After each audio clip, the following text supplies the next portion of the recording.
Coming up on UT10 News, a look at an event raising awareness for Toledo's homeless. And an unsolved robbery at Old Town is still being investigated. Plus, Brandan Carnes has highlights from the Battle of I-75 at Bowling Green. Your news in 10 minutes starts now.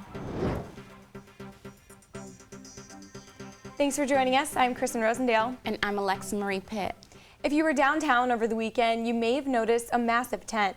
That's because the One Matters Mile Walk kicked off Tent City. That's right, Kristen. Tent City is a group that raises awareness about the homeless. Mike Smith is live in the newsroom with more. Hey, Mike, how did the Toledoans respond? Well, Alexa, they came out strong, led by several Toledo vets. This year's event began at Promenade Park on Friday evening. A few hundred people, including Rocky, were there to help kick things off. The crowd left the park and paraded through downtown Toledo for nearly a mile before arriving at Tent City, located behind the Toledo Municipal Courthouse.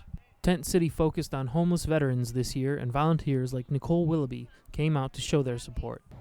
I'm a fortunate enough veteran to be able to help veterans myself, so it's the best example I can give to my son.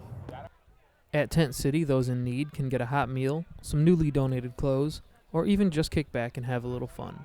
Event organizer Ken Leslie shared Tent City's winning formula.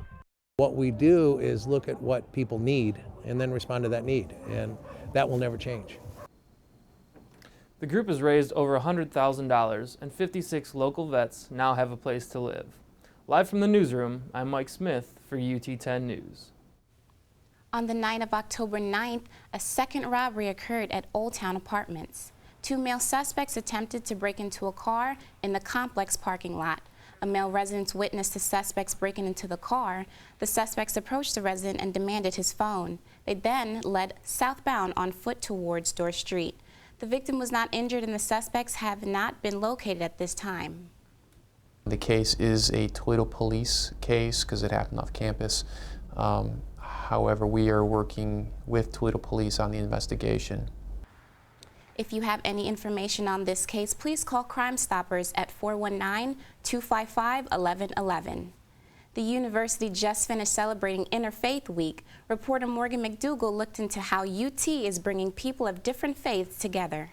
Interfaith Week involves religious groups on campus learning about each other's theologies.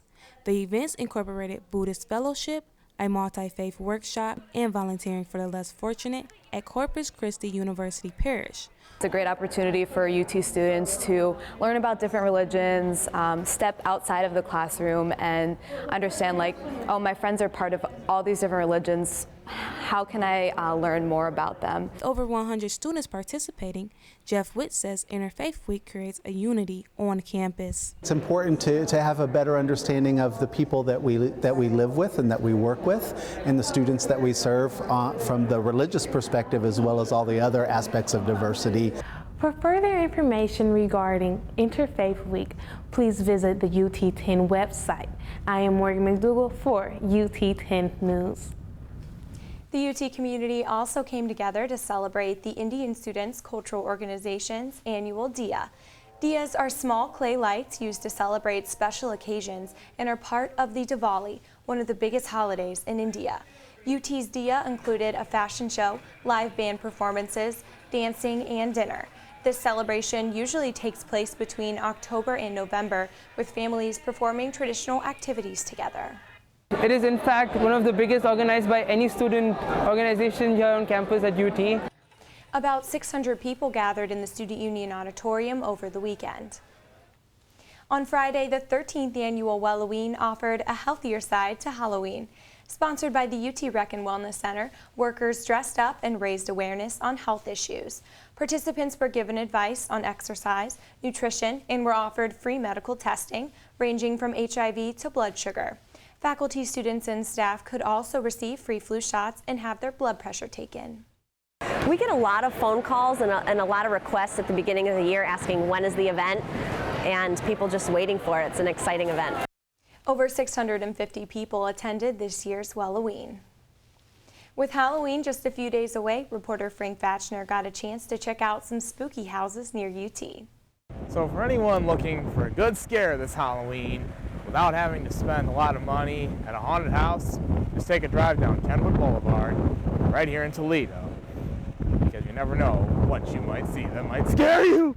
With Halloween just around the corner, plenty of residents near the UT campus have been getting in the spirit. Some are keeping it simple with an inflatable or two in their yard. But then there are those who like to make their yards look a little scarier. My mother always decorated our yard when I was growing up with the graveyard and all the decorations. Jaime Meyers is more of a do-it-yourselfer when it comes to making her yard look like a haunted cemetery. A lot of the gravestones in this graveyard were actually handmade. Some of them were purchased, some of them were handmade. But the scariest looking house near UT happens to be at the corner of Kenwood Boulevard and Secor Road. It's sort of grown over a few years, but it started off pretty big, but it grows every year. Paul Zeisler has been decorating his yard for Halloween for the past 4 years. What started as a couple of scary-looking dummies in the yard has since evolved into a full display that includes a giant spider web, a guillotine, and plenty of lighting effects for nighttime. I'm Frank Vajner for UT10 News.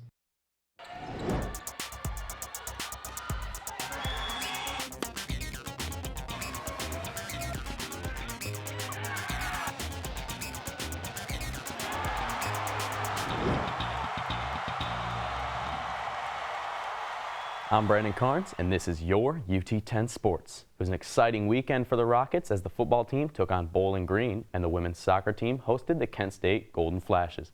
But first, the volleyball team kicked off the busy weekend with a tough test against the Miami Redhawks and their 6'5" middle hitter, Jenny Engel. Miami looked strong early with an ace on the opening serve, but from there it was all Lauren Raftel and her 23 kills. The Rockets took the first 2 sets on the strength of their front line and some key Redhawk mistakes. And despite a strong effort from Ellen Hayes and company, miscues cost Toledo the 3rd set.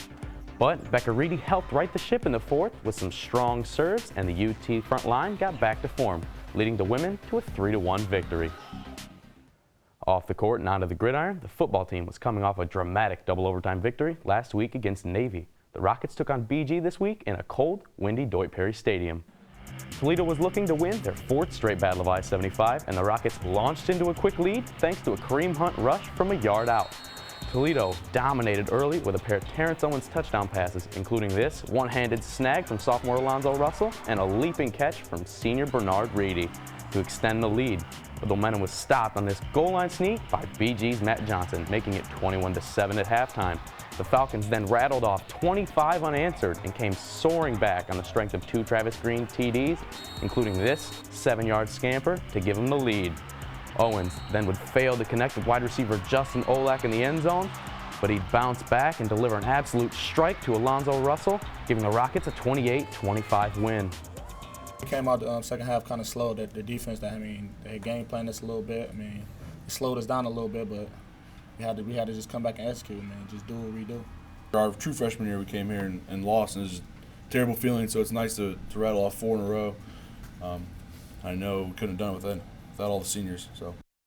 Closing out the weekend for Toledo was the women's soccer team taking on Kent State. It was senior day at Scott Park, but it soon turned into a story of missed opportunities for the Rockets. After the ladies failed to score early, Kent State took the lead on this goal by Jacqueline Dutton at the 32-minute mark.